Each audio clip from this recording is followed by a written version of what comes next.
মাত্র ১.৫ ইঞ্চি দৈর্ঘ্যের এই ক্ষুদ্র কুরআন শরীফ দীর্ঘ ৩৭ বছর ধরে ব্যক্তিগত উদ্যোগে সংরক্ষণ করছেন আফসার উদ্দিন। শুধু দেশে নয়, বিশ্ব এটি অন্যতম ক্ষুদ্র কুরআন শরীফ বলে দাবি তার। কিন্তু কিভাবে ক্ষুদ্রাকৃতির এই কুরআন শরীফ পেলেন তিনি? ১৯৮৮ সালে ধনিয়ালাপাড়া বাইতুশরফ আদর্শ মাদ্রাসায় পড়াকালীন অবস্থায় আমি এই ক্ষুদ্র এবং অতি পুরাতন অ্যান্টিক কোরআন শরীফটা আমি এক রহস্যময় পুরুষের মাধ্যমে এটা আমি পাই।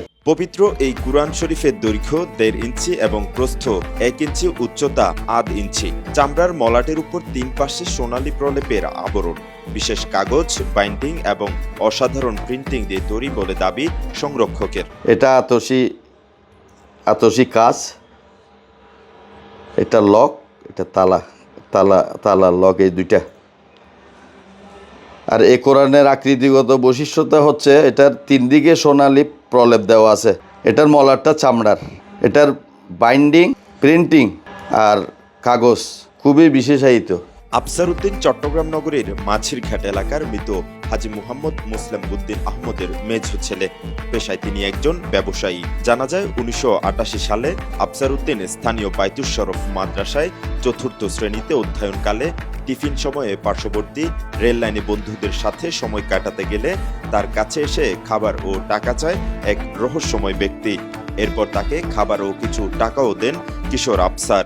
মাদ্রাসা টিফিন ছুটির পরে আমরা ওই রেল লাইনে সময় কাটাতে যেতাম। ওখানে প্রচুর গরু ছাগল বিচরণ করতো, ওগুলো দেখতে যেতাম।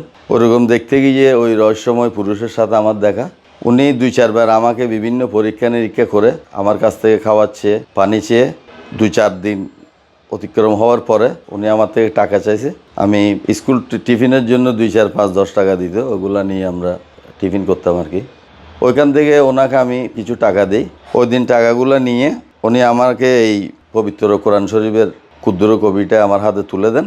মুগনি ওসমান গনি নামক ওই রহস্যময় ব্যক্তি বেশ কিছুদিন ধরে তার কাছে খাবার ও টাকা চাইলে খাবার খেতে দেন এবং কিছু টাকাও দেন কিশোর আফসার।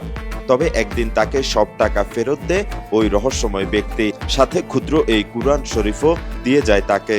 তারপরে আমার থেকে টাকা নিয়েছে দফায় দফায়, এগুলো আমাকে আবার ফেরত দিয়ে দিয়েছিলেন। টাকা এবং কোরআন শরীফ দিয়ে দিয়েছে আমাকে, বলছে যে এটা তোমার, তুমি রাখো। ওনার নাম জিজ্ঞেস করছিলাম, উনি বলছেন যে মুগনিও ওসমান গনি। আর ওনার কথার টানে একটু অ্যারাবিক মনে হয়েছে আমার কাছে। ২০০৮ সালে তার বাড়িতে আগুন লেগে সবকিছু পুড়ে ছাই হয়ে যায়। তবে আগুনের ঘটনার ১০ দিন আগে স্বপ্নযোগে ওই রহস্যময় ব্যক্তি তাকে নির্দেশ দেন কুরআন শরীফ অন্যত্র সরিয়ে নেওয়ার।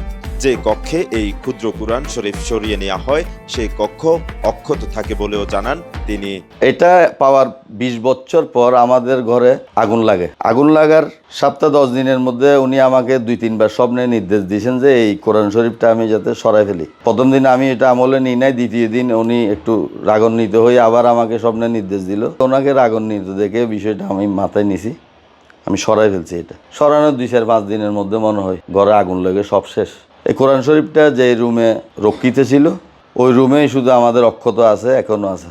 আফসারের মতে এই ক্ষুদ্র কুরআন শরীফ প্রায় ১৫০ থেকে ২০০ বছরের পুরনো। কুরআন শরীফ ক্ষুদ্র হওয়ায় ম্যাগনিফাই গ্লাসের মাধ্যমে তিনি কয়েকটি সূরা তেলাওয়াতও করেন। আমার মনে হয় বিভিন্ন ওয়েবসাইটে তো আমি ঘাটাঘাটি করছি, দেখছি, পত্রিকায়ও অনেক পেলাম, কিন্তু এটা মনে হয় ১৫০-২০০ বছরের কম হবে না।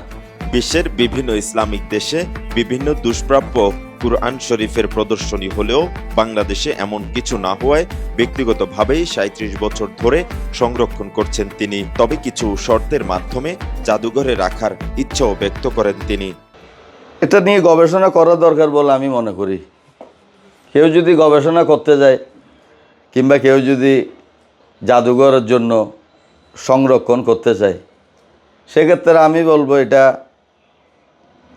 এই আলোচনা সাপেক্ষে, সত্য সাপেক্ষে হয়তো হস্তান্তরের বিষয় আসতে পারে।